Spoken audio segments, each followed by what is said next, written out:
Buongiorno e benvenuti a questa edizione di Focus TG. Il presidente della Regione Veneto, Alberto Stefani, ha firmato il decreto con il quale viene dichiarato lo stato di emergenza regionale a seguito dell'ondata di maltempo che ha colpito varie aree del territorio. Si è trattato di un evento violento e diffuso, ha detto Stefani, a causa del quale si sono verificati danni ovviamente gravi che sono in fase di definizione e di verifica. Non lascerò nulla di intentato per sostenere al meglio le aree colpite, ha concluso il presidente della Regione Veneto. E allora vediamo che cos'è accaduto nelle ultime ore a partire da Bassano del Grappa. Vento e grandine e tantissima pioggia a ondate che non sembrano volersi fermare. Il Vicentino è stato colpito a macchia di leopardo dal maltempo delle scorse ore e a guardare il meteo sarà di nuovo nel mirino prima del fine settimana. I tecnici di Coldiretti sono stati chiamati a effettuare una serie di sopralluoghi in molte aziende agricole dell'area berica e del Bassanese per fare una mappatura di quanto è accaduto con i temporali delle scorse ore.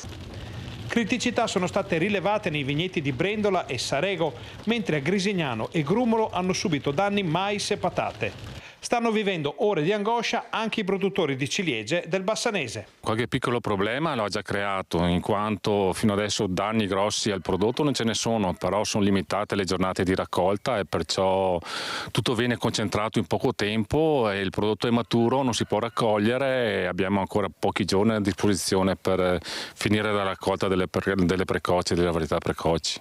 Al momento non è una questione di grandine o di ciliegie danneggiate, diventa invece proprio impossibile raccoglierle. Anche oggi siamo fermi perché oggi dovrebbe essere una giornata di raccolta piena, invece ho sentito anche il nostro, dove conferiamo il prodotto, e anche gli altri produttori che stanno fermi perché bisogna che il prodotto sia asciutto per riuscire a raccoglierlo bene. Se questo è l'inizio della stagione, tutte le preoccupazioni del mondo agricolo sono rivolte ai prossimi mesi, decisivi per l'annata. Guardiamo le previsioni perché ormai il contadino ha 4-5 app di previsioni del tempo per qualunque lavoro che affronta. Speriamo che sbaglino, io spero tanto che sbaglino, insomma, ecco. Torneremo ad occuparci dei danni provocati dal maltempo in Veneto, però per ora rimaniamo nel Bassanese, rimaniamo anzi a Bassano del Grappa per un'ampia attività di controllo del territorio messa in atto dai carabinieri della compagnia di Bassano che ha portato a diverse denunce. Ci racconta tutto Monica Smiderle che vedo in collegamento in diretta da Bassano. Buongiorno Monica. Buongiorno a te Filippo, buongiorno a tutti i nostri telespettatori. Siamo proprio davanti alla caserma dei Carabinieri di Bassano del Grappa, che è sede del comando di compagnia. Numerosi, come dicevi, i controlli del territorio messi in atto nelle ultime ore da parte dei militari dell'Arma, controlli che hanno interessato diverse aree del comprensorio bassanese, da Cassola a Nove, da Valbrenta a Romano Dezzelino. Partiamo da Cassola con la notizia di un'ex guardia giurata che è finita nei guai per detenzione abusiva di armi. Ci racconta tutto nel servizio la collega Vanessa Banzato. Ex guardia giurata cambia casa ma non segnala il trasferimento delle pistole che detiene con porto d'armi, tra l'altro scaduto, nella nuova abitazione.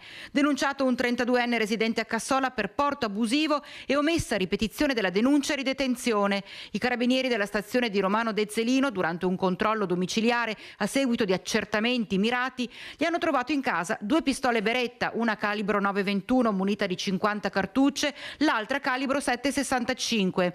Al proposito, il 32enne non aveva alcuna autorizzazione per trasportare le armi dal precedente indirizzo a quello attuale di domicilio, ammettendo sia di non averne dato comunicazione alle autorità preposte, sia di non aver presentato la documentazione necessaria per poter continuare a detenere in casa le stesse, avendo il porto d'armi non più valido. Documento del quale era titolare quando svolgeva l'attività di guardia giurata. Per lui è dunque scattata la denuncia e le pistole sono state sottoposte a sequestro penale. È Finito nei guai anche un 50enne residente a Schiavon che a 9 è uscito autonomamente di strada con l'autovettura. Sottoposto dai carabinieri ad accertamento alcolemico, è risultato positivo con un tasso, pensate, pari a 1,72. Al 50enne è stata ritirata la patente e il veicolo è stato sottoposto a sequestro amministrativo ai fini della confisca. E adesso ci spostiamo in Valbrenta perché si è davvero rischiata la tragedia per un'auto che è finita, che si è bloccata in mezzo ai binari del treno a San Nazario. Sentiamo il servizio di Mirko Cavallin. Le luci rosse di segnalazione erano già accese e le sbarre del passaggio a livello si stavano già abbassando, ma un automobilista ha deciso comunque di tentare l'attraversamento con la sua vettura. La bravata, che costituisce una violazione al codice della strada, non è riuscita e il veicolo è rimasto incastrato sull'unico binario della linea fra Trento e Bassano all'altezza dell'abitato di San Nazario in comune di Valbrenta. Sul posto sono arrivati i carabinieri di Bassano che sono riusciti a interrompere la circolazione ferroviaria per consentire la rimozione del veicolo ed evitare conseguenze più gravi. Il conducente, un cittadino argentino di 24 anni residente nella provincia di Roma, è stato denunciato per interruzione di pubblico servizio. In base all'articolo 147 del codice della strada rischia una multa tra i 200 e gli 800 euro. Secondo la medesima normativa l'automobilista avrebbe potuto e dovuto spostarsi dai binari, eventualmente anche abbattendo le barriere. In caso di recidiva rischia la sospensione della patente. Per il momento con la cronaca da Bassano è tutto, ulteriori aggiornamenti come sempre nelle edizioni serali dei nostri telegiornali. Se non ci sono domande, Filippo, la linea torna allo studio. Grazie a Monica Smiderle in collegamento in diretta da Bassano del Grappa con la collaborazione tecnica di Andrea Benetti. Noi ci spostiamo in provincia di Treviso, andiamo a Mogliano Veneto per parlare della rissa che si era verificata lo scorso novembre a colpi di pistola e coltelli. 3 erano stati feriti, si sono concluse le indagini dei carabinieri, ci racconta tutto Daniela Sizia. Il 10 novembre 2025 a Mogliano era scoppiata una rissa, però finita nel sangue. 3 persone erano rimaste ferite con colpi, con fendenti ed arma da taglio. Erano stati esplosi anche alcuni colpi di arma da fuoco, un fatto che aveva suscitato davvero preoccupazione tra i cittadini. Ora i carabinieri hanno concluso le indagini, 2 persone sono state arrestate, sono con il comandante del reparto operativo dei carabinieri di Treviso, il tenente colonnello Stefano Mazzanti. Buongiorno. Buongiorno a voi. Dunque, concluse le indagini, 2 persone arrestate. Sì, come diceva lei, un'indagine serrata, proprio perché l'episodio aveva destato allarme sociale, soprattutto nella comunità di Mogliano e nei comuni limitrofi. Avevamo da subito individuato un gruppo che poteva corrispondere a quelli che erano gli aggressori e attraverso le attività tecniche siamo riusciti poi a identificare questi soggetti in appunto questi fratelli albanesi residenti nel veneziano. La contesa sembra che fosse scoppiata per una donna, una ragazza di origine moldava che era contesa tra le 2 fazioni. Si tratta di 2 gruppi di albanesi con precedenti penali, soprattutto le 2 persone che sono state arrestate. Sì, si tratta di 2 gruppi di albanesi, come dicevo i 2 arrestati nei cui confronti appunto il GIP di Treviso ha emesso delle ordinanze di custodia, per l'uno in carcere, per l'altro agli arresti domiciliari, erano di origine albanese residenti nel veneziano e avevano precedenti penali. Comandante, la cosa che preoccupa maggiormente è che entrambi i 2 gruppi erano arrivati comunque armati. Beh sì, da quello che siamo riusciti a capire attraverso le indagini, entrambi si erano dati appuntamento, quindi doveva apparire inizialmente come un chiarimento che poi però è strasceso in quello che era una vera e propria rissa, perché entrambi poi erano andati preventivamente armati, gli uni di coltello e l'altro con una pistola, e quindi avevano messo in conto che la cosa poteva degenerare, e così come è successo. Grazie davvero, grazie comandante. E grazie a Daniela Sizia, e noi da Mogliano ci spostiamo a Vicenza, parliamo di un'articolata operazione della Guardia di Finanza di Vicenza che ha portato alla confisca di vari immobili. Per noi c'è Luisa Bertini. Buongiorno Luisa. Sì, buongiorno a te, buongiorno ai nostri telespettatori. Come anticipavi, una villa di lusso immersa nei Colli Iberici, ma anche terreni, auto e milioni di euro. Si tratta del bilancio di un'operazione portata a termine dalla Guardia di Finanza di Vicenza nei confronti di 4 ex amministratori di una società a cui vengono contestati a vario titolo reati come truffa aggravata ai danni dello Stato, malversazioni di erogazioni pubbliche e bancarotta fraudolenta. Tutti i dettagli dell'operazione nel prossimo servizio e poi la linea può tornare allo studio.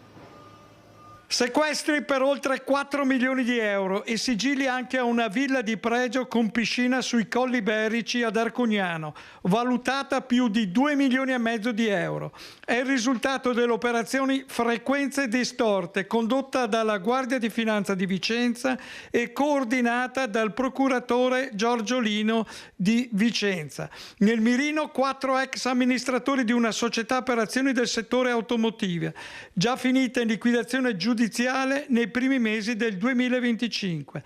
Le ipotesi di reato a vario titolo sono pesanti: truffa aggravata ai danni dello Stato, malversazione di erogazioni pubbliche e bancarotta fraudolenta. Secondo gli investigatori del Nucleo di Polizia Economica Finanziaria di Vicenza, gli amministratori avrebbero aggravato la situazione debitoria dell'azienda con operazioni considerate dissipative e poi ottenuto finanziamenti pubblici attraverso documentazione e dati contabili ritenuti dai finanzieri non veritieri. Sotto la lente 2 operazioni finanziarie garantite dallo Stato, un finanziamento da 7 milioni e mezzo di euro erogato da Invitalia e uno da 1 milione e mezzo di euro concesso da Banca Sistema e garantito da SACE. Parte delle somme, secondo la Finanza, sarebbe stata destinata a finalità diverse da quelle dichiarate nei progetti di investimento. Le Fiamme Gialle contestano inoltre trasferimenti per 3 milioni e 800 mila euro verso società controllate estere e la concessione di immobili all'estero per 2 milioni e 800 mila euro a fronte di corrispettivi mai realmente versati. Tra gli episodi contestati anche compensi non deliberati e l'utilizzo in debito di crediti di imposta finanziati con fondi del PNR per alcune centinaia di migliaia di euro. La Procura e la Guardia di Finanza di Vicenza ricordano comunque che il procedimento è ancora nelle fasi delle indagini preliminari, equivale il principio della presunzione di innocenza. Da Vicenza ci spostiamo a Padova, dove la polizia ha individuato i 4 responsabili del tentato assalto con esplosivo allo sportello Bancomat di Villafranca Padovana dello scorso luglio. Sono stati sequestrati Jammer e Passamontagna, ma tutti gli aggiornamenti in diretta con Valentina Visentin. Buongiorno Valentina. Sì, buongiorno da Padova, una banda ben organizzata e con ruoli precisi, quella che è stata sgominata dalla squadra mobile di Padova che indagava appunto sull'attentato assalto con l'esplosivo allo sportello Bancomat della Monte dei Paschi di Villafranca Padovana, avvenuto lo scorso 26 luglio. La banda poco prima infatti aveva rubato un'auto con un'operazione veramente fulminea di pochi minuti, auto che poi era stata rintracciata proprio durante il tentato assalto al Bancomat. Anche in quel caso le immagini regalavano un'organizzazione perfetta della banda, ognuno con un proprio ruolo. Tuttavia qualcosa non è andato a buon fine, troppa energia che ha fatto scattare i fumogeni anti-intrusione che hanno messo in fuga la banda di ladri scappata senza il bottino. Grazie alle telecamere di videosorveglianza della zona però i poliziotti hanno ricostruito gli spostamenti e individuato le relazioni tra i vari componenti della banda. Si tratta di 4 padovani, alcuni già volti noti perché in passato affiliati e vicini alla mala del Brenta. Per loro appunto è scattata anche la perquisizione domiciliare dove è stato trovato un jammer, che è un dispositivo per alterare le frequenze, e passamontagna, arnesi da scasso, segno che insomma la banda era pronta ad agire di nuovo. La procura ha chiuso le indagini e chiesto il rinvio a giudizio per i 4 che sono tutti indagati sia per il furto dell'auto che per il tentato assalto al bancomat, ma i dettagli dell'operazione ce li ha raccontati il questore di Padova Marco Dorisio, che vi proponiamo in questa intervista, e poi la linea può tornare allo studio.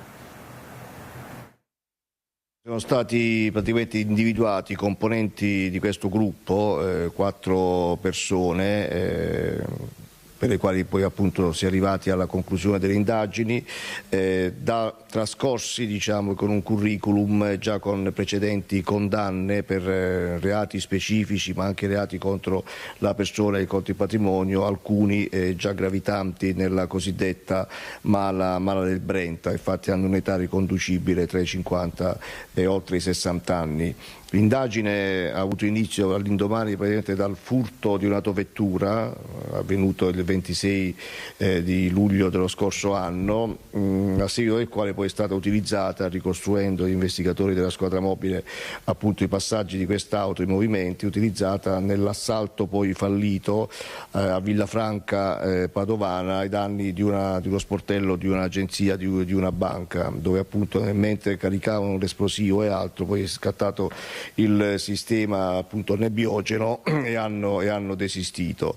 Tutta una serie quindi di accertamenti, le indagini subito si sono indirizzate, perché questa è ormai una tecnica particolarmente diffusa anni addietro, attualmente non se ne verificano tanti, e quindi proprio ricostruendo i movimenti dell'autovettura rubata coinvolta in questo appunto assalto, indirizzandosi verso soggetti già con precedenti specifici, quindi sono state così individualizzate le condotte. La procura ha disposto delle perquisizioni che hanno anche dato riscontro probatorio, in quanto sono stati rinvenuti ovviamente passamontagna, jammer, tutto il necessario, piedi di porco, quindi necessario che viene utilizzato per questo tipo di assalti. Sicuramente quindi è stata inertizzata questa batteria, e quindi poi l'avviso delle conclusioni indagini.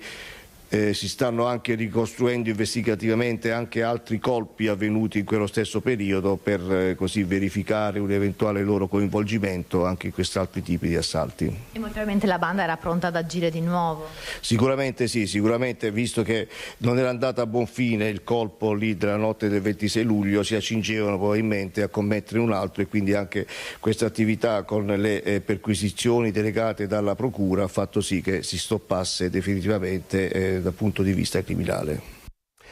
E allora parliamo di un grave caso di violenza che si è verificato a Treviso, dove un volontario della Caritas è stato colpito con un coltello al volto da un ex ospite. Dopo, al termine di una violenta discussione, don Bruno Baratto, il direttore della Caritas di Treviso, ha deciso di sospendere i servizi.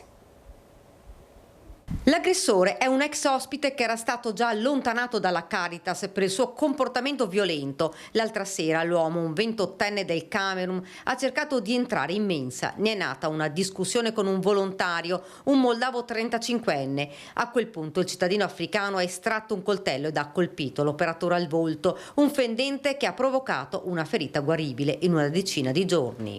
Questo ci provoca a chiederci come fare in maniera di tutelare il lavoro di 20 operatori, 100 volontari e anche gli ospiti che non c'entrano nulla con questo, per dare un minimo di tutela al lavoro che facciamo, per poterlo fare con serenità come finora. Per cui abbiamo deciso di sospendere i servizi di mensa, lavanderia, docce e servizi igienici. Teniamo a parte soltanto l'accoglienza notturna fino a lunedì, perché vogliamo nel frattempo riuscire a mettere in atto qualcosa che ci dia la possibilità di riprendere con serenità. Lo straniero, dopo aver colpito il 35enne, si è dato alla fuga. Sull'aggressione, che non è la prima, sta indagando la polizia. Una decisione, quella di sospendere i servizi, spiega don Baratto, necessaria ma presa a malincuore. Una decisione per noi pesante, non credo non ci sia mai stata una sospensione così lunga dei servizi in Caritas, però ci siamo detti che era opportuno proprio per fare in maniera di poter continuare nella maniera migliore possibile. In un comunicato la Caritas spiega che lavorare con persone in situazioni di fragilità è un impegno che dà la soddisfazione di prendersi cura di chi ne ha più bisogno, comporta però anche difficoltà e qualche rischio. Negli ultimi tempi purtroppo vi è stato un aumento di manifestazioni di aggressività tra coloro che usufruiscono dei servizi Caritas in Casa della Carità, soprattutto nell'accesso alla mensa. Con un numero di persone molto alto, da 80 a 100 ogni sera, il rischio aumenta. Aumentano coloro che per motivi diversi si ritrovano particolarmente incattiviti dalla vita o fanno uso di sostanze o hanno scompensi a livello psichico. Rimangono comunque una piccola minoranza, ma i comportamenti di pochi mettono a rischio l'incolumità di operatori, volontari e anche degli altri ospiti. E ora ci spostiamo nel veneziano per la tragedia che ha colpito Mirano. Un cinquantenne si è dato fuoco in casa dopo una lite con la moglie. I testimoni hanno riferito di aver sentito uno scoppio fortissimo, illesi gli altri condomini. Ho iniziato a vedere il fumo, sono arrivati i carabinieri e dopo un po' c'è stata la deflagrazione. Quindi lei ha sentito lo scoppio? Sì, erano tutte chiuse a tapparelle, il fumo che veniva fuori, diciamo, dalle persiane e poi anche di là, insomma. Erano da poco passate le 9 quando un cinquantenne di origine moldava, residente a Vetrego di Mirano, si è dato fuoco in casa. Un'esplosione che ha sconvolto i vicini, che raccontano di aver sentito uno scoppio fortissimo. Secondo una prima ricostruzione, l'uomo, dopo una lite con la moglie quarantenne, avrebbe atteso che lei e i figli uscissero di casa, per poi cospargere di benzina a vari punti dell'abitazione e aprire il gas. Stava aspettando che la donna rientrasse dopo aver portato la figlia a scuola, chiamandola ripetutamente, mettendole fretta, un comportamento che l'ha spaventata, inducendola ad avvisare i carabinieri. Una volta arrivata a casa, infatti, il fortissimo odore di benzina lungo le scale l'ha portata a rifugiarsi da una vicina e quando i militari del nucleo investigativo sono arrivati, lui, che probabilmente li aveva visti dalla finestra, sentendosi ormai senza scampo, ha dato fuoco. Sul posto sono intervenuti i vigili del fuoco con 7 squadre provenienti da Mira e Mestre, poi integrate dai volontari di Mirano. I sanitari del SUEM 118 hanno fatto il possibile per salvare il cinquantenne, ma le ustioni riportate erano troppo gravi e non c'è stato nulla da fare. Una tragedia dai contorni ancora poco chiari che avrebbe potuto coinvolgere anche altri condomini, rimasti invece illesi. Sono stati allontanati dalle proprie abitazioni per permettere di effettuare le verifiche strutturali della palazzina a 2 piani e la messa in sicurezza dell'immobile, oltre allo smaltimento dei fumi dell'incendio. Chi conosceva l'uomo, anche se in modo superficiale, è sorpreso. È strano perché era una persona, insomma, oddio. Abbiamo mangiato e bevuto anche insieme, che la mente umana poi si sa cosa viene fuori. Ma mi dispiace, siamo dolorati. A Sedico, nel Bellunese, è annunciata per questa sera alle 19:30 una fiaccolata per ricordare il povero Lucas, il bambino di 6 anni travolto e ucciso venerdì scorso nel piazzale dell'azienda di famiglia Dal Muletto guidato dal papà Gabriele. I funerali si svolgeranno invece domani sempre a Sedico nella chiesa arcipretale alle 14:30. Eventuali offerte saranno devolute alla ricerca sulle malattie rare dei bambini. Ora parliamo dell'omicidio di Muggia. Ci siamo spostati in Friuli Venezia Giulia. Olena Stasiuk va a giudizio immediato per l'omicidio del figlio di 9 anni, Giovanni Trami, accoltellato alla gola, come forse ricorderete, 6 mesi fa. La prima udienza a luglio. Niente udienza preliminare, va a giudizio immediato la 55enne ucraina Olena Stasiuk, accusata dell'omicidio volontario pluriaggravato del figlioletto Giovanni Trame, di soli 9 anni, nella casa di Piazza Marconi a Muggia esattamente 6 mesi fa. Lo ha disposto il GIP di Trieste Francesco Antoni su richiesta del pubblico ministero, che ha atteso l'esito della perizia psichiatrica per rinviarla a giudizio. La donna sarà processata davanti alla Corte d'Assise il prossimo 10 luglio. Tra le aggravanti aggravanti che le vengono contestate ci sono la crudeltà per aver infierito sul corpo del figlio, l'uso del coltello, la minorata difesa della vittima, il vincolo di parentela e i motivi futili e abietti che la madre omicida avrebbe espresso con frasi deliranti. Il 12 novembre era un mercoledì, unico giorno in cui alla donna era concesso un incontro non sorvegliato con il figlio nel quadro della causa per l'affidamento con l'ex marito Paolo Trame. La perizia psichiatrica, pur riconoscendo la donna affetta da un grave disturbo paranoide, ha stabilito che il giorno dell'omicidio era in grado di intendere e volere, mentre la difesa continua a sostenere il totale vizio di mente. La Procura di Trieste ha aperto anche un fascicolo parallelo sulle eventuali responsabilità di chi si è occupato negli anni della vicenda familiare nella quale è maturata la tragedia dell'omicidio del piccolo Giovanni.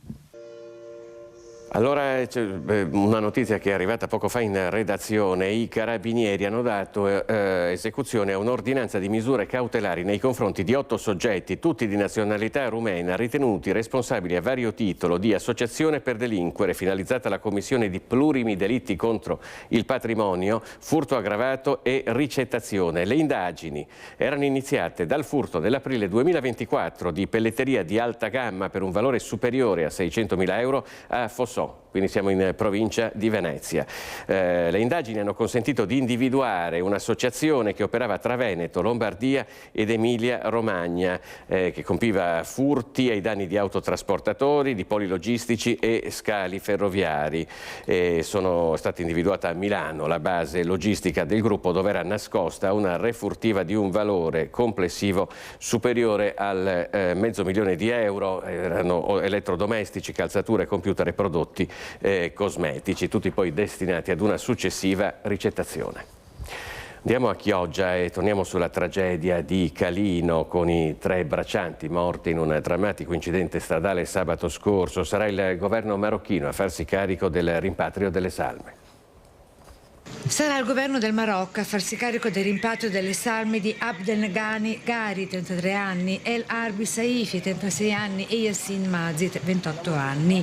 I 3 braccianti marocchini morti nella tragedia di Calino, nel minivan precipitato nell'idrovora di Sant'Anna.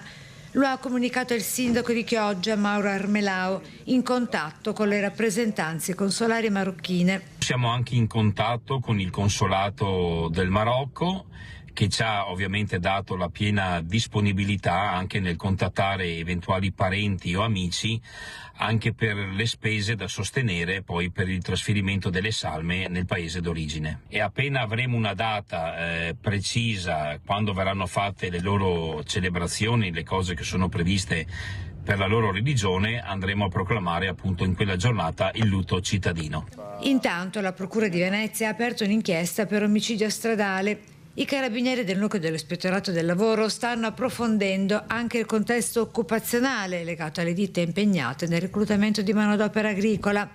Il sindaco ha inoltre annunciato un incarico per la nuova progettazione viaria del tratto dove è avvenuta la tragedia, per progettare una sorta di bypass, di nuova strada, proprio per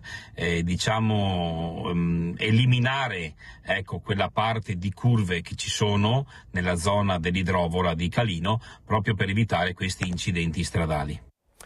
Botte, minacce, furti a ripetizione, così per una ragazza sedicenne. È scattato il DASPO Willy, è successo a Padova.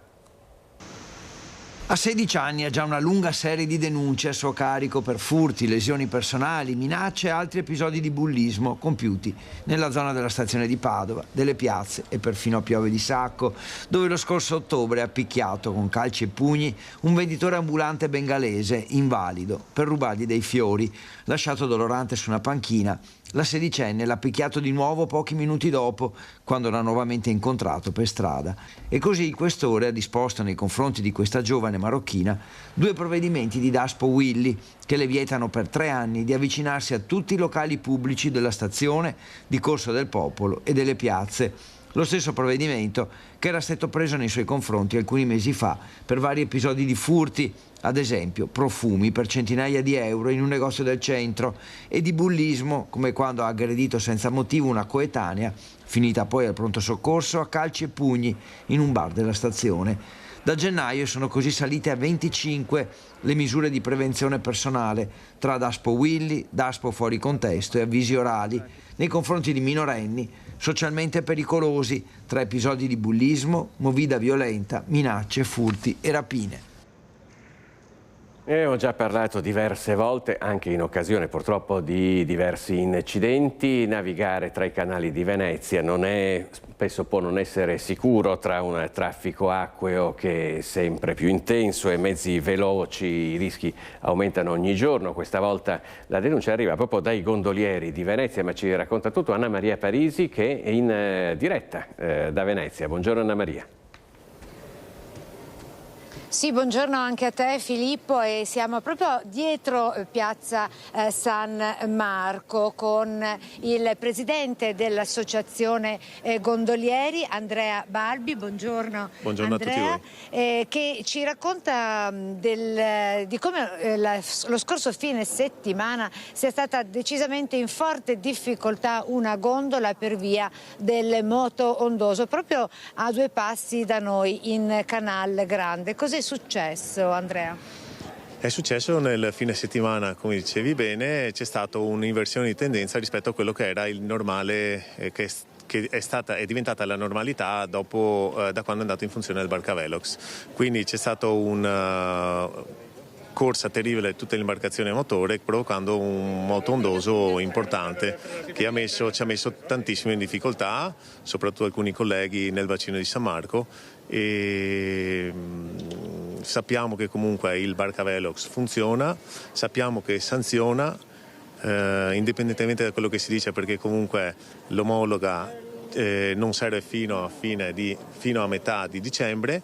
Al momento in cui arriverà non avrà comunque altri problemi dopo, ma adesso può comunque sanzionare perché la legge dice questo.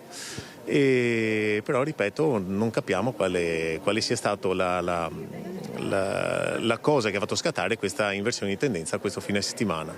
Probabilmente l'inizio della Biennale, con un arrivo di turismo rivolto alla Biennale importante.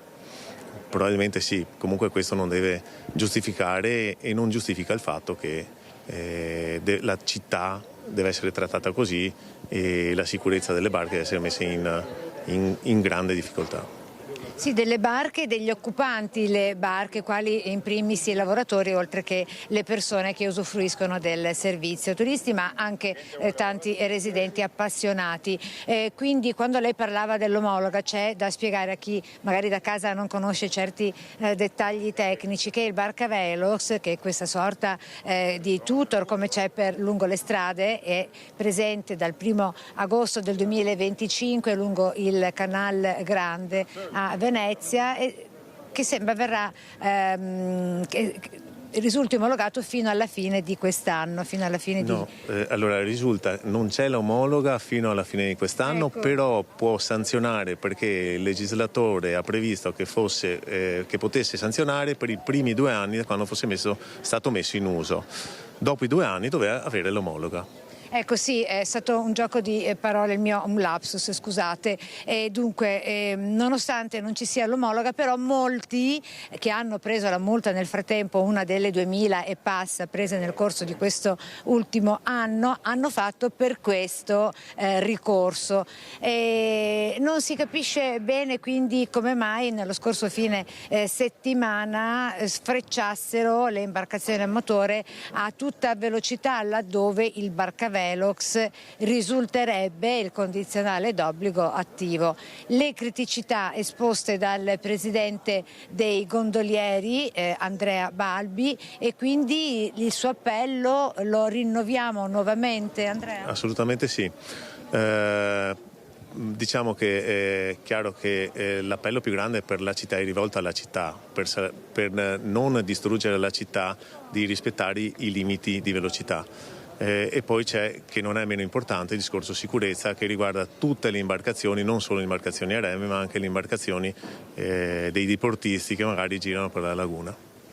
Ecco, con questo messaggio ringraziamo Andrea Balbi, presidente dei gondolieri di Venezia. Non è facile avervi come ospiti, perché abbiamo un po' tribolato, ma alla fine ce l'abbiamo fatta. E naturalmente Sandro Ponchio per la parte tecnica. Ti restituisco dunque la linea da questa città meravigliosa. Filippo, sempre che tu non abbia altre domande da porre al nostro ospite. Grazie Anna Maria, grazie. Noi abbiamo domande, abbiamo perfettamente capito quali sono i termini del problema. Grazie a te, a Sandro Ponchio, per questo collegamento da Venezia. I carabinieri forestali di Valdobbiadene hanno proceduto al sequestro preventivo di 450 metri cubi di rifiuti pericolosi e non pericolosi e di un'area di circa 700 metri quadri su cui erano depositati. L'operazione si è sviluppata su iniziativa dei carabinieri, insospettiti da una presenza ingente di materiali accumulati nei pressi di un terreno in comune di Follina che era destinato ad uso agricolo. I controlli hanno accertato l'esistenza di una vera e propria discarica non autorizzata che ospitava anche dei rifiuti pericolosi. I proprietari dell'area sono stati deferiti all'autorità giudiziaria. Una bomber, il giudice per le indagini preliminari del Tribunale di Trieste ha archiviato il caso. Il legale di Elvo Zornita, Maurizio Paniz, ha commentato: il risultato atteso, si chiude un'epoca. Possiamo dire che si chiude un'epoca, possiamo dire che si chiude un ventennio di straordinaria sofferenza per l'ingegner Zornita e la sua famiglia, causata soprattutto da un comportamento ingiustificato e ingiustificabile di un ispettore di polizia che ha tradito il voto che aveva fatto, e questo ha determinato conseguenze davvero drammatiche per lungo tempo. E al capolinea l'inchiesta su una bomber. Il giudice per le indagini preliminari di Trieste, Flavia Mangiante, ha archiviato il procedimento bis sul caso del bombarolo del Nord-Est a 4 anni dalla riapertura dell'inchiesta, nella quale, dopo i risultati dell'ultima superperizia genetica, la procura aveva chiesto l'archiviazione per l'ingegnere Elvo Zornita e per altri 10 indagati. Un esito tutt'altro che imprevisto, secondo il difensore di Zornita, Maurizio Paniz. Ovviamente il risultato era atteso perché gli esiti del nuovo controllo sul DNA erano stati totalmente tranquillizzanti, nulla era stato trovato come nulla doveva essere trovato. Dalle analisi della superperizia non erano emerse corrispondenze tra il materiale genetico estratto da alcuni reperti e il DNA di 63 persone coinvolte nel test, tra cui gli 11 indagati. I nuovi accertamenti disposti dunque non hanno dato alcun esito utile e in sintesi la motivazione della decisione della giudice, e a nulla è servita l'opposizione alla richiesta d'archiviazione presentata dall'ultima vittima di una bomber. L'opposizione che era stata formulata da una delle parti offese riguardava aspetti molto marginali e che avevano già chiare risposte negli atti processuali, per cui il risultato non è un risultato inaspettato. Una vera pietra tombale sull'inchiesta che neppure in seconda battuta è riuscita a smascherare chi tra il 94 e il 2006 ha seminato il terrore con attentati esplosivi nelle regioni del Nord-Est. Certamente l'ingegner Zornita si trova più rasserenato e spera che la conclusione di questa vicenda gli consenta di vivere serenamente gli anni della sua pensione. Intervento dei Vigili del Fuoco alle 8 di questa mattina in via Barco, all'incrocio con la statale 13 Ponte Bana e viale 4 novembre a Ponte della Priula, in comune di Susegana, per uno scuolabus uscito autonomamente di strada. Al momento dell'incidente il mezzo risultava vuoto. L'autista, rimasto incastrato nell'abitacolo, è stato soccorso dalle squadre dei Vigili del Fuoco intervenute per liberarlo e mettere in sicurezza il veicolo. Sul posto hanno operato la squadra dei Vigili del Fuoco di Conegliano e l'autogru della sede centrale di Treviso, intervenuta per la rimozione del mezzo. Presenti anche il personale sanitario del SUEM 118 e le forze dell'ordine per i rilievi e la gestione della viabilità. Raid vandalico all'ex casa di cura Breda di Ponte di Brenta. 3 giovani, 2 diciottenni e un ventenne si sono introdotti all'interno dello stabile abbandonato e hanno seminato il panico. Incendi, fumo nei corridoi, letti e barelle scaraventati dalle scale. È lo scenario trovato dalla Polizia di Stato nell'ex casa di Cura Breda, a Ponte di Brenta, a Padova, dove 3 giovani padovani, 2 diciottenni e un ventenne, sono stati sorpresi all'interno della struttura abbandonata dopo un raid vandalico. L'intervento è scattato in via Chilesotti dopo la segnalazione del custode che aveva notato un'intrusione abusiva e la presenza di una persona sul tetto dello stabile. Le volanti della questura hanno raggiunto il complesso e durante la perlustrazione hanno trovato i locali invasi dal fumo, causato anche dall'utilizzo di estintori azionati dai ragazzi dopo alcuni roghi appiccati con arredi presenti nell'edificio. Gli agenti hanno individuato i 3 vandali nascosti all'interno della struttura. Uno era accovacciato dentro un mobile, gli altri 2 si erano chiusi in un armadio nel tentativo di sfuggire ai controlli. Dai successivi accertamenti sono emersi numerosi danneggiamenti: centraline elettriche divelte, plafoniere distrutte, bagni vandalizzati e sedie per deambulazione lanciate nel vano scale.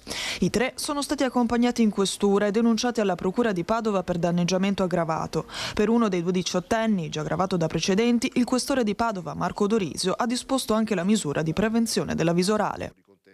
Ed è stato denunciato per danneggiamento un 32enne bassanese. Con una spranga aveva infranto la vetrata di un bar in via Quarta Armata in quartiere San Vito a Bassano.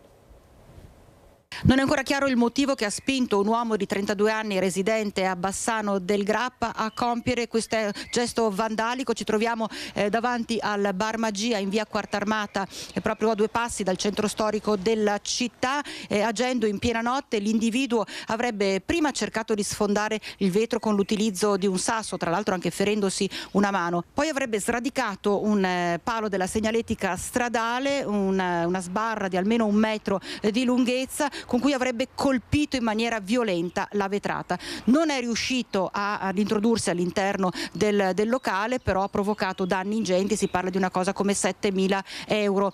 Ad allertare i carabinieri è stato un vicino che ha sentito dei forti rumori che arrivavano proprio dalla strada. I carabinieri in pochissimo tempo sono giunti sul posto e hanno individuato l'individuo che era in evidente stato di alterazione. In un primo momento l'uomo avrebbe dichiarato di essere stato spinto a compiere questo gesto da un conoscente che poi sarebbe sparito, si sarebbe dileguato. In realtà, visionando le immagini delle telecamere della videosorveglianza presenti sulla strada, i militari hanno appurato che il 32enne ha agito da solo. I carabinieri hanno rinvenuto e recuperato l'asta metallica usata per sfondare la vetrata in una aiuola lì vicino e per il 32enne è scattata una denuncia per danneggiamento.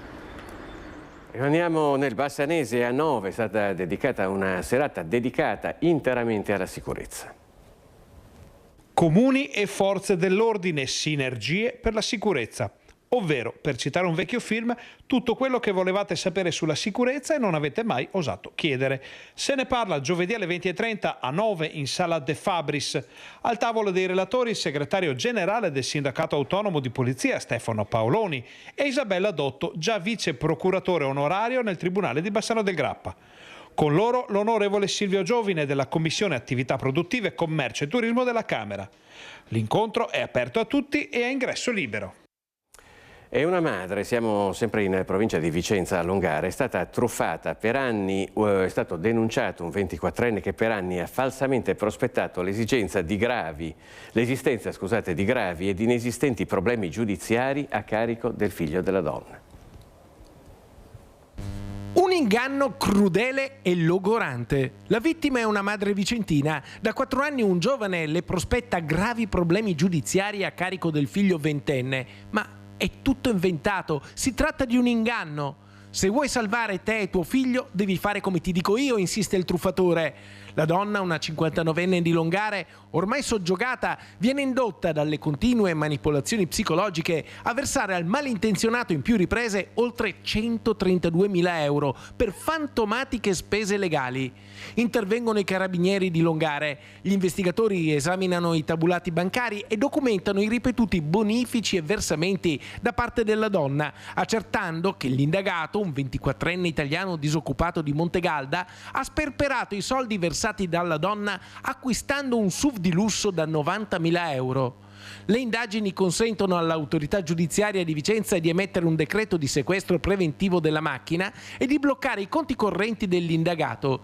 Il 24enne è stato denunciato in stato di libertà per truffa aggravata, ma soprattutto è stato stroncato l'odioso raggiro e restituita serenità alla vittima. Allora cambiamo completamente argomento e parliamo di cultura con un'iniziativa che ci presenta in diretta, in collegamento in diretta da Belluno, Fabio Fioravanzi. Buongiorno Fabio. Grazie per la linea, siamo qui col presidente del ciclo della stampa di Belluno per parlare non soltanto della persona a cui è intitolato da un anno e mezzo il teatro alle nostre spalle, ma di 3 personaggi fondamentali nella cultura del Novecento italiano, fondamentali non soltanto a Belluno, non soltanto in Veneto, non soltanto a Treviso, e che sono messi insieme in un'iniziativa per i 120 anni dalla nascita di Dino Buzzati. Sì, Dino Buzzati ha 120 anni dalla nascita, abbiamo costruito attorno a questo personaggio straordinario il nostro concittadino più grande della letteratura, della pittura, della scrittura, come dire, anche lirica, 2 suoi amici, Andrea Zanzotto e Beppi Mazzotti. A Dino Buzzati abbiamo riservato una stagione di prosa praticamente tutta per lui, recuperando alcuni pezzi formidabili, Un amore, che sarà Paolo Valerio, regista e direttore artistico del Teatro Rossetti di Trieste, primo teatro italiano. Poi ci sarà Rossana Valier che farà I segreti del Bosco Vecchio per le scuole, gratuitamente per le scuole. Poi noi faremo una straordinaria rappresentazione di un'opera lirica dove Dino Buzzati è stato lo scrittore del testo lirico, La ferrovia sopraelevata, con l'orchestra e coro di Ferrara che arriveranno a novembre. Poi faremo Orfeo, la proiezione del film dedicato a Dino Buzzati, e I miracoli di Valmorel, sempre al Teatro Comunale di Belluno.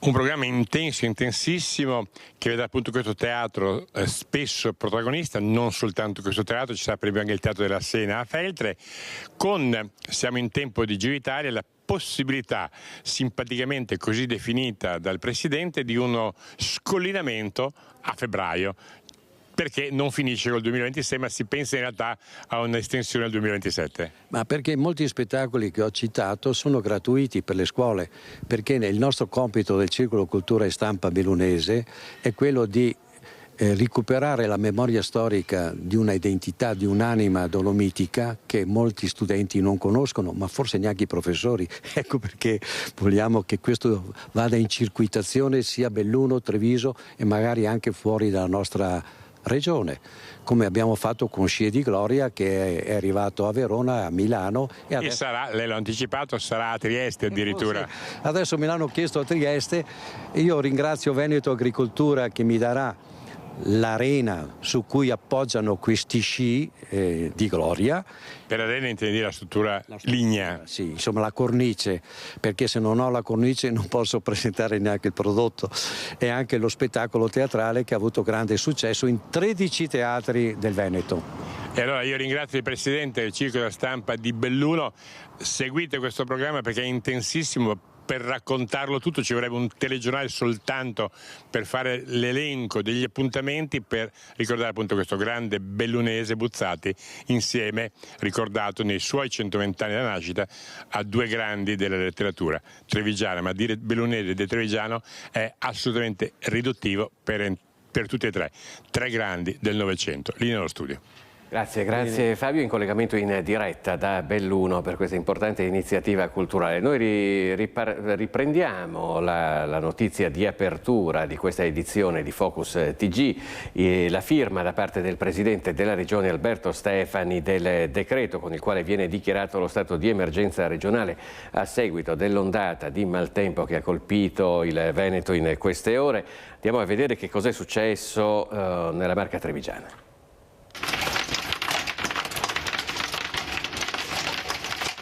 Io in 80 anni non ho mai visto una cosa del genere. Sembrava la fine del mondo, una roba mai vista. La tempesta di grandine si è abbattuta su Meduna alle 9, 20 minuti di vera bufera. Sembrava la fine del mondo, arrivava dal Garda, noi chiamiamo il Garda, non sapevo da che parte guardare, ho fatto in tempo a portare dentro la macchina e si è scatenato l'inferno. Io ho acqua nelle camere, nel soggiorno, in cucina, entrava acqua ovunque perché c'era acqua e grandine. Veniva da davanti, ma dietro ho altrettanto.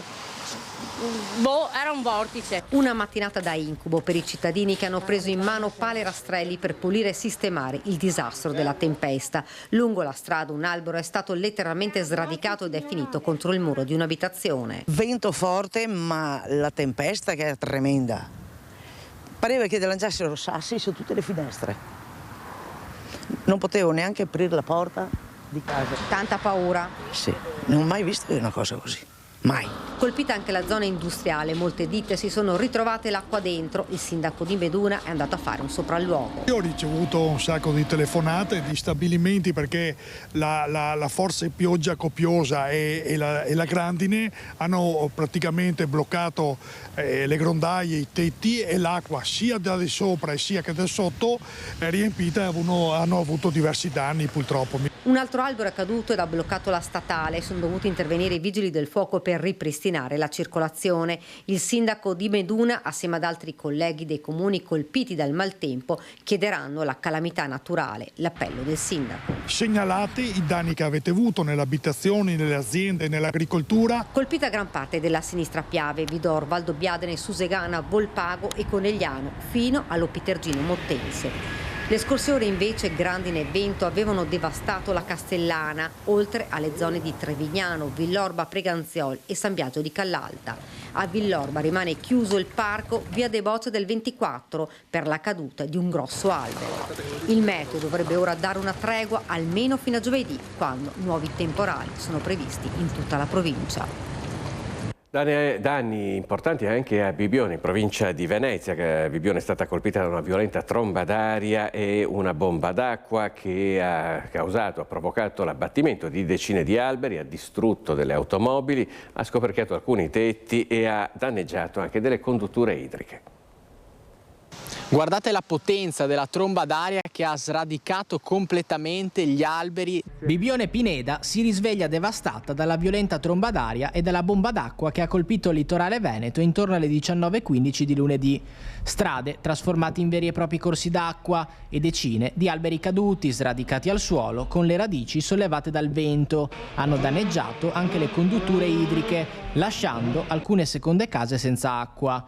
Ad avere la peggio la passeggiata dei Pini e le intersezioni limitrofe, dove si contano alberi abbattuti, tetti scoperchiati con coperture polistirolo divelti e grondaie volate via. Sono venuto giù col cuore in gola perché ho detto chissà cosa è successo, perché invece il vento fortunatamente era favorevole.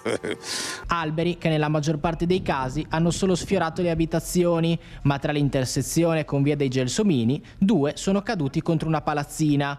Posti auto completamente distrutti e recinzioni sradicate dal suolo. Ad avere la peggio anche l'hotel Hiki, dove un vortice di vento è entrato all'interno della struttura, distruggendo la veranda, trascinando via tavolini e sedie, rompendo alcuni vetri per poi uscire da una porta sul retro. Danni anche in via delle Primule e nelle aree vicine, con auto distrutte dalla caduta di alberi e decine di piante sradicate, 2 delle quali sono finite sopra la piscina di un residence.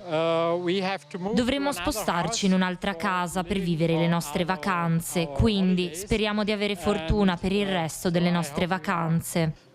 Case sfiorate dagli alberi e vigili del fuoco, insieme ad alcune ditte specializzate, al lavoro senza sosta per ripristinare le aree il prima possibile in vista della stagione estiva. Noi siamo di Milano, abbiamo una casa, mi ero proposto di venire una volta a vedere Bibbione d'inverno, onestamente avrei sperato di vederlo in un'altra occasione. Sono caduti 2 tronchi, 2 pini, 2 su 3, dall'interno del giardino verso l'esterno, hanno sfiorato per forse una spanna il tetto. Infatti il tetto è perfetto, grazie a Dio, però il resto c'è la strada chiusa, vediamo. Una serata davvero terribile che rimarrà a lungo impressa, ma che fortunatamente non ha registrato feriti.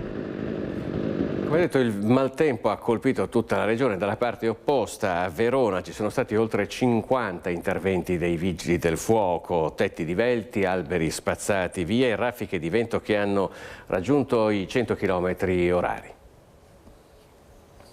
Sembrano le immagini del preludio di un'apocalisse, invece è quanto accaduto ieri a Verona, dove un violentissimo maltempo si è abbattuto sulla provincia, ma soprattutto nella città. Quello del supermercato Eurospin non è l'unico tetto spazzato via, centinaia anche gli alberi rasi al suolo. Alle 18 il cielo si è fatto nero, in pochi istanti il caos. In appena 10 minuti la città è stata travolta da un inferno di vento, grandine e pioggia. Sono stati oltre 50 gli interventi dei vigili del fuoco, soprattutto nelle zone di Borgo Trento, Veronetta e la zona nord della città, con raffiche di vento che hanno superato i 100 km/h, con picchi mai raggiunti prima a Salizzole, dove sono stati toccati 116 km/h, e Sorgà, dove sono stati toccati gli 84. In città, nei vari quartieri, questo soprattutto in quartiere di Borgo Roma ha avuto i danni maggiori, ma un po' tutta la città è stata colpita da questa combinazione di pioggia e vento. Ci sono state anche situazioni pesanti, nel senso di tetti scoperchiati, danni ingenti, non solo alberi caduti sulle varie vetture, che ovviamente ci fanno correre perché non sappiamo mai se all'interno delle vetture ci sono occupanti o meno, quindi sono situazioni che vanno attenzionate. Centinaia gli alberi crollati, molti finiti sopra auto parcheggiate, momenti di terrore anche nella pizzeria Grotta Azzurra 2, dove le tegole del tetto sono volate in strada, fortunatamente senza causare feriti. E nel vicino centro commerciale Adigeo la forza del vento ha divelto le porte scorrevoli, seminando il panico tra i clienti presenti. Il vento è stato molto forte, si è trattato di fatto di una trombadale, un uragano.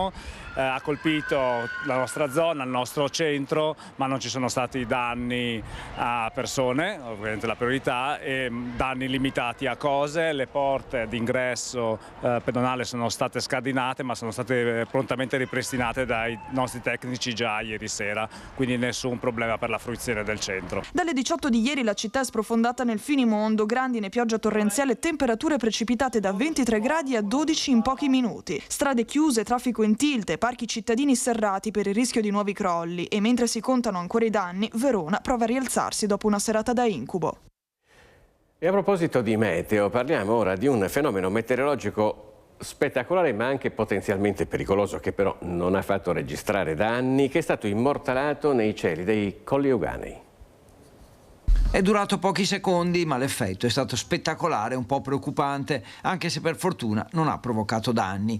Le immagini sono di Luca Tecchiato, meteorologo amatoriale, e si riferiscono al fenomeno che si è verificato nella zona nord dei Colli Euganei, Tabastia, Rovolone e Sacco Longo.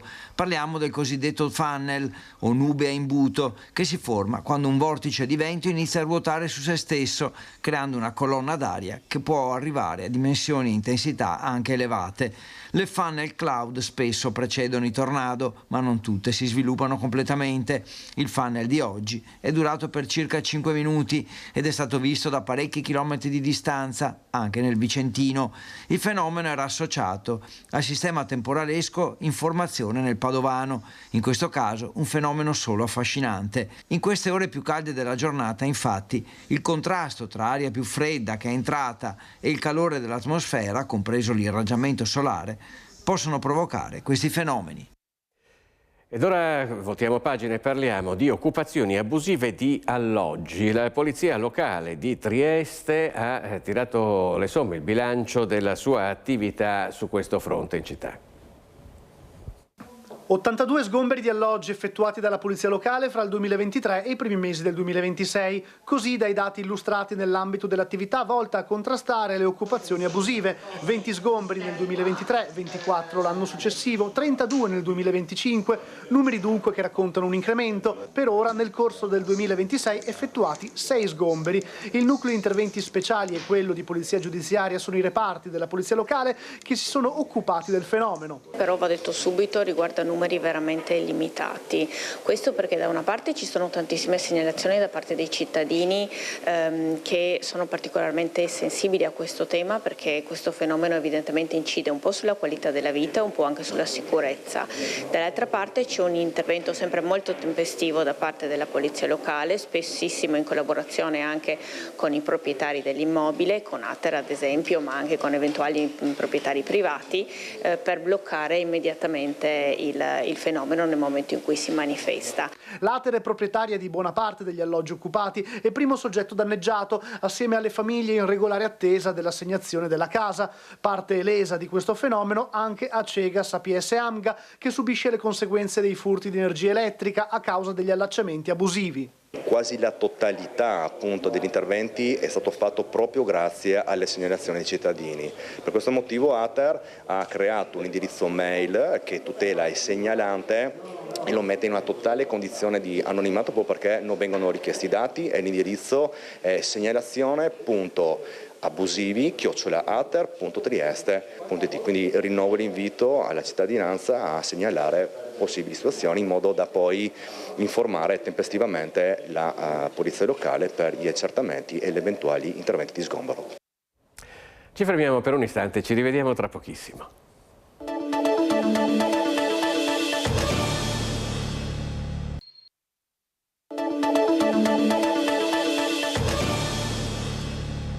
Bentrovati nuovamente in diretta con Focus TG. Abbiamo un ospite in questa parte della nostra edizione, Jacopo Bulgarini Delci, che è in collegamento per noi da Vicenza, progettista culturale, direttore di Mondo Serie. Buongiorno Bulgarini Delci.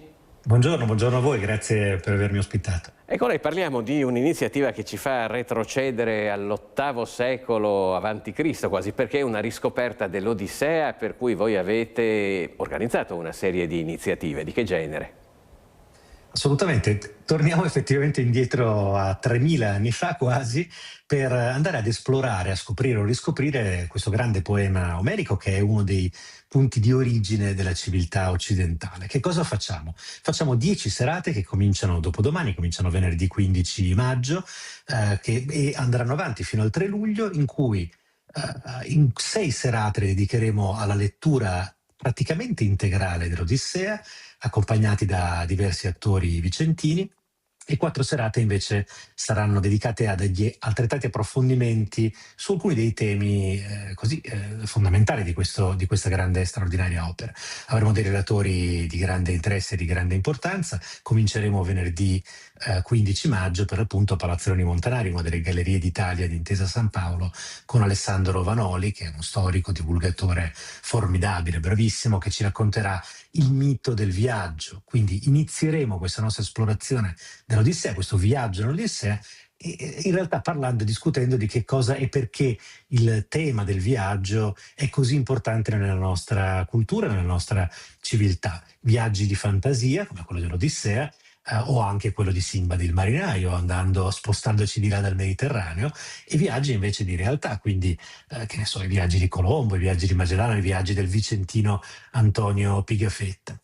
Quindi sarà una... Per certi versi le chiedo questo, intanto è una sorta di ritorno alle origini, il fatto che l'Odissea venga ascoltata poi dagli spettatori, perché originariamente l'Odissea veniva tramandata per tradizione orale, c'era un diffuso analfabetismo per cui la gente la ascoltava, poi se la imparava a memoria a sua volta la riraccontava.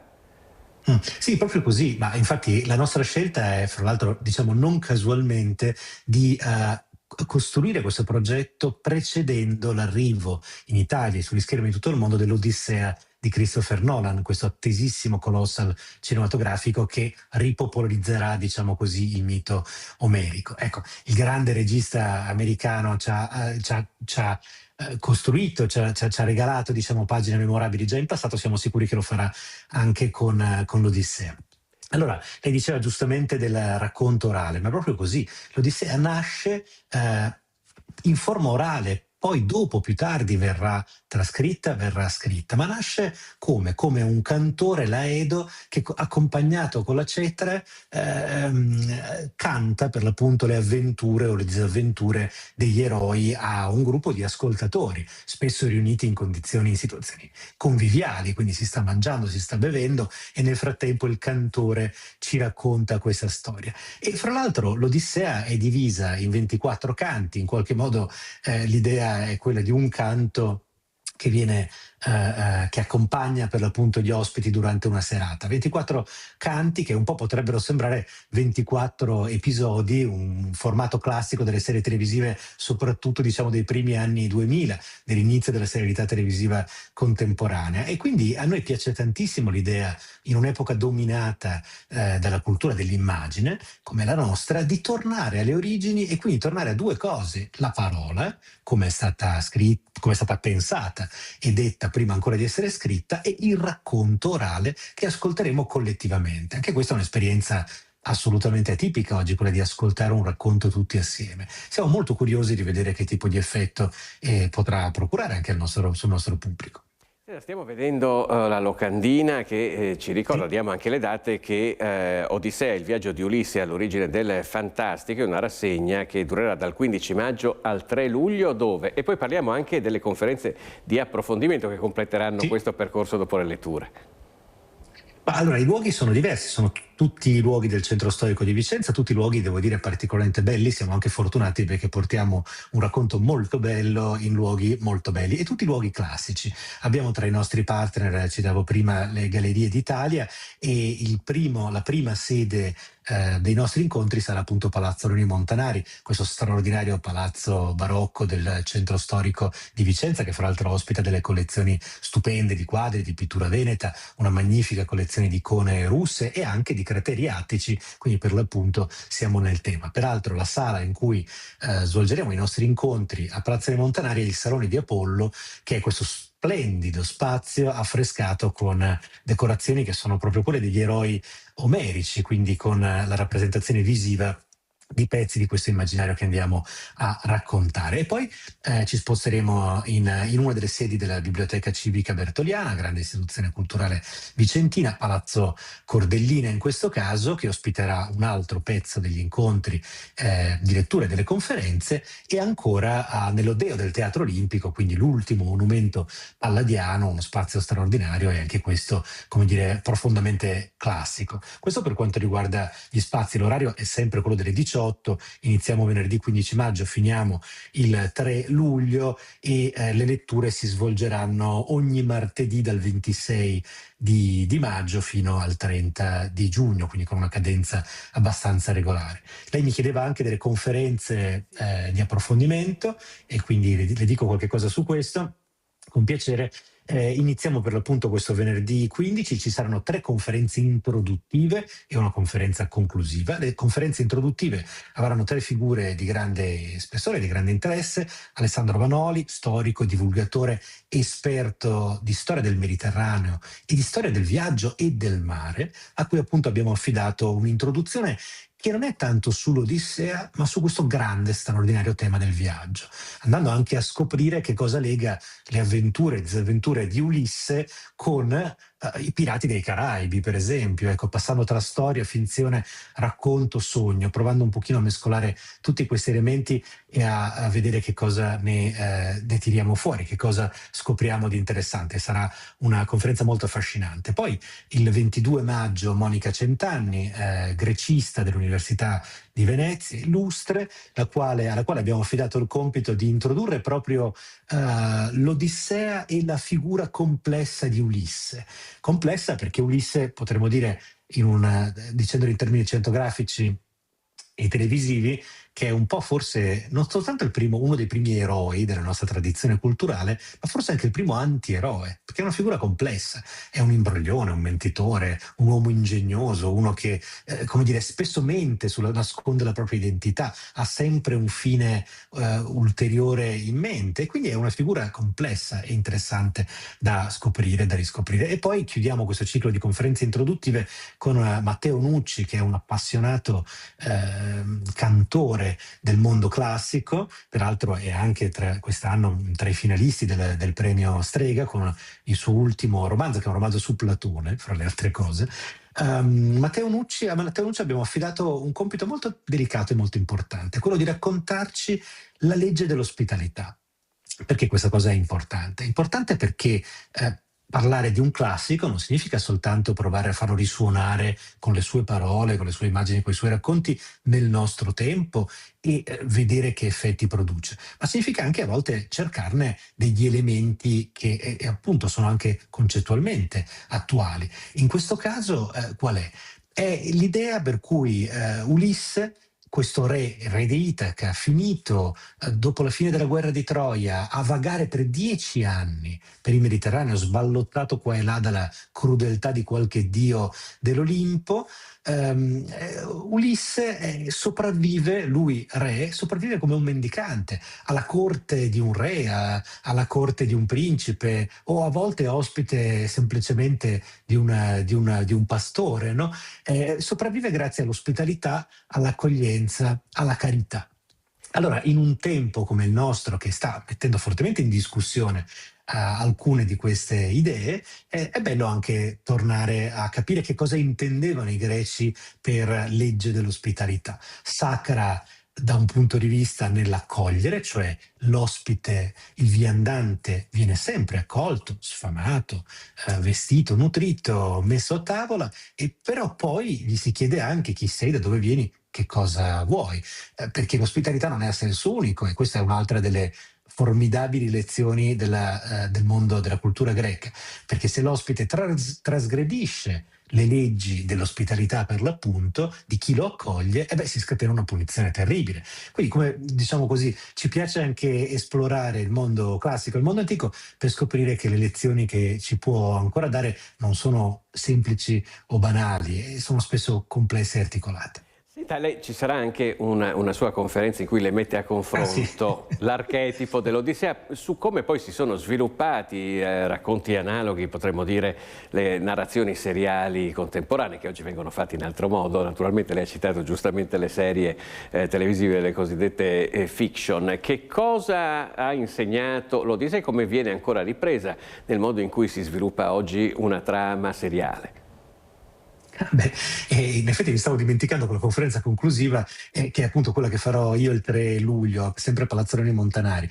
Ma lì il tema sarà proprio quello dell'esplorazione della straordinaria modernità di un racconto come quello omerico dell'Odissea, soprattutto dell'Odissea, rispetto ai modi con cui oggi noi guardiamo una storia, ascoltiamo una storia, seguiamo una storia.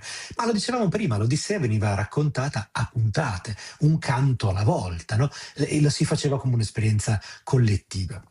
E un canto alla volta, appunto, quasi come un episodio di una serie televisiva o un film di una saga cinematografica.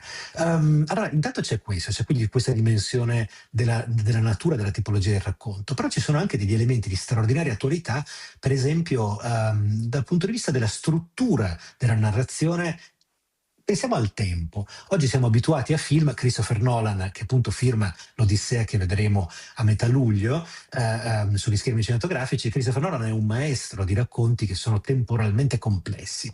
Pensiamo a Inception, a Interstellar, anche a Oppenheimer più recente, no, di pochi anni fa, in cui non è che la storia venga raccontata da un punto di inizio a un punto di conclusione in modo semplice. Non è sempre così. E la storia dell'Odissea inizia, proprio quello dell'Odissea di Omero, inizia con in realtà gli accadimenti che sono quasi giunti alla loro conclusione. Ulisse è alla fine dei 20 anni del suo esilio da Itaca, dopo 10 anni dalla caduta della città di Troia, che ha contribuito a conquistare, è finito dopo lunghissime peregrinazioni sull'isola prigioniera della ninfa Calipso, e sogna di tornare a casa. Lì comincia, anzi non inizia neanche lì per la verità il racconto, ma insomma lì troviamo per la prima volta Ulisse. E poi tutte le avventure che conosciamo, il Polifemo, Scilla e Caridi, i naufragi, dove le verranno raccontate? Non prima, anche se sono successe prima, verranno raccontate in mezzo al poema, perché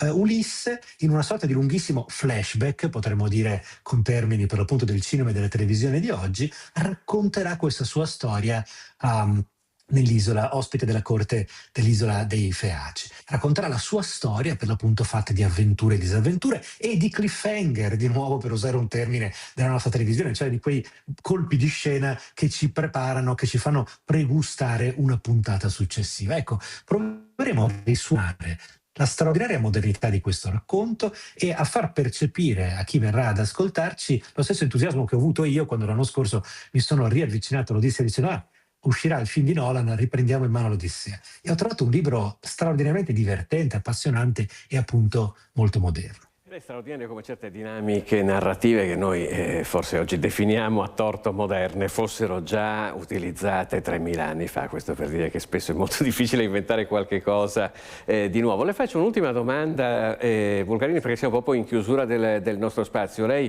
ha citato questo lunghissimo viaggio di Ulisse all'inizio della nostra chiacchierata, citando forse Cristoforo Colombo, Vasco da Gama o Magellano. Lì naturalmente il loro peregrinare non era stato provocato dall'ira del dio Poseidone, ma da altri motivi. Però quello che voglio chiederle è questo: non c'è solamente un viaggio fisico, geografico, c'è anche un viaggio interiore nel caso di Ulisse e nel caso anche di altri romanzi che hanno affrontato questo tema.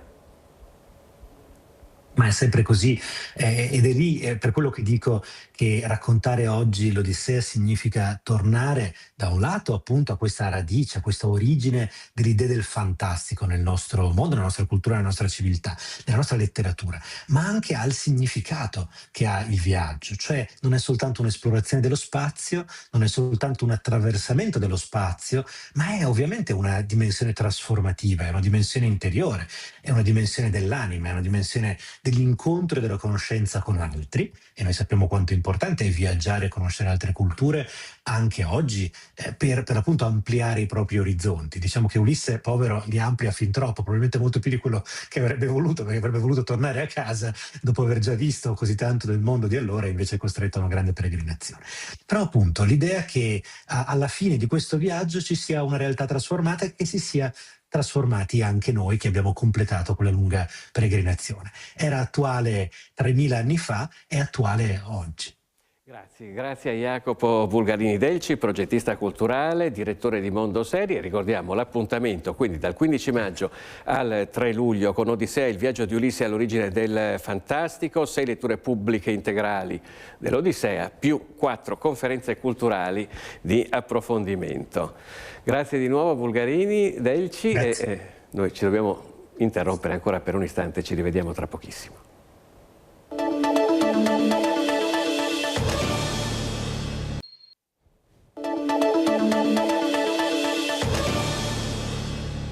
Bentrovati nuovamente in diretta con Focus TG, parliamo di antivirus. Come saprete il medico sudafricano che si trova a Padova è negativo, ma il monitoraggio sulle sue condizioni continua. L'uomo dovrà restare in quarantena fino al 7 di giugno.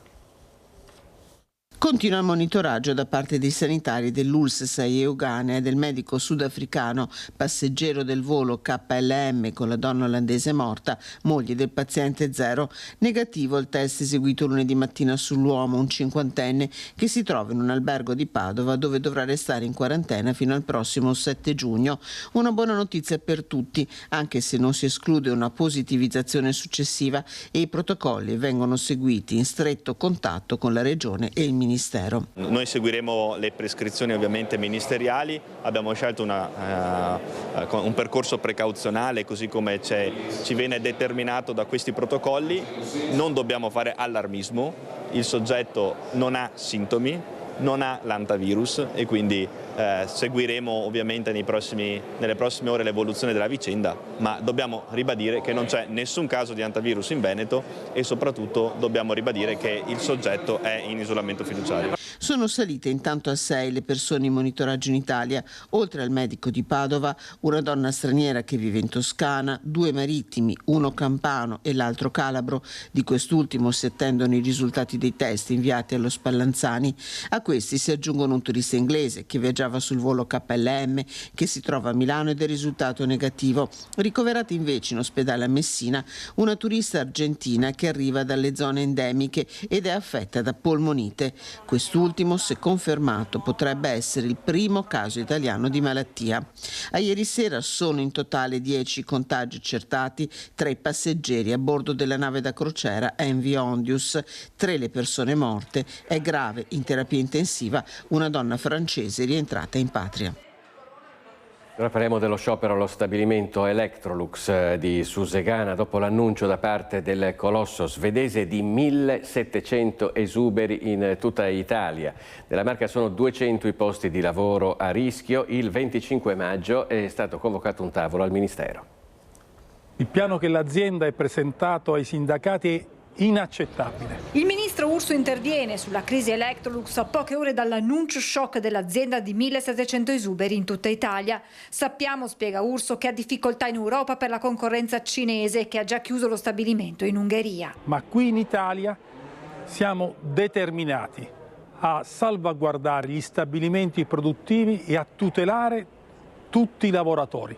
Per questo ho convocato il tavolo il 25 maggio con regioni, sindacati, azienda. Il governo dunque è pronto a fare la propria parte per bloccare il piano di 1.700 esuberi su 4.500 dipendenti e la chiusura dello stabilimento di Cerreto d'Esi in provincia di Ancona. Per quanto riguarda l'impatto sulla nostra azienda, hanno subito messo nero su bianco che tutte le linee che attualmente sono a turno dall'8x2 andranno aggiornate, quindi numericamente su una stima nostra fatta intorno alle 200 unità che saranno in esubero. 200 persone sono tante, perché siamo 1200 forse, anche un po' meno, e quindi è una situazione che non si può permettere. Al momento numeri certi non ce ne sono, ma le stime dei sindacati parlano di 200 esuberi a Susegana, dove, come nel resto d'Italia, i lavoratori si sono astenuti dal lavoro nelle prime 8 ore di sciopero. Già dall'alba di oggi i lavoratori insieme all'RSU si sono presentati ai tornelli per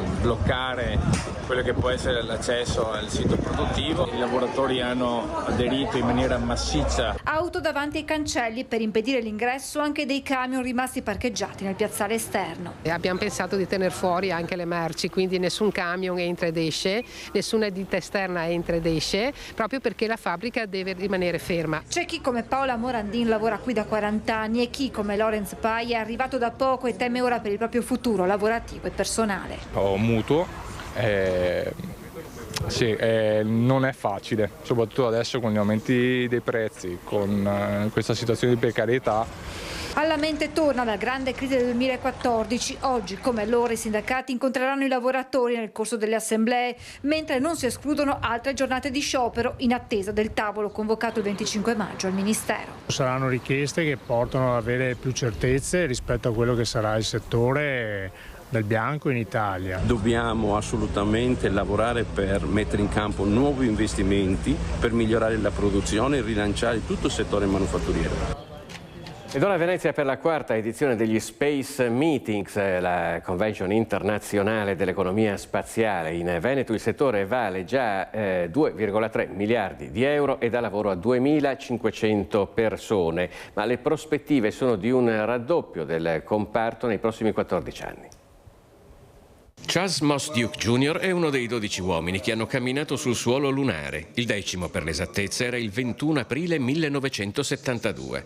A 91 anni Duke è ospite d'onore dello Space Meetings Veneto, l'evento internazionale che riunisce a Venezia i principali operatori dell'economia dello spazio.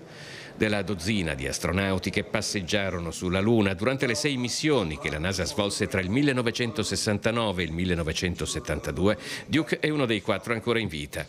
Riceve un riconoscimento dalle mani del presidente della regione Alberto Stefani, che poco prima aveva suggestivamente iniziato il suo intervento in inglese citando la celebre massima del filosofo Immanuel Kant: il cielo stellato sopra di me e la legge morale dentro di me.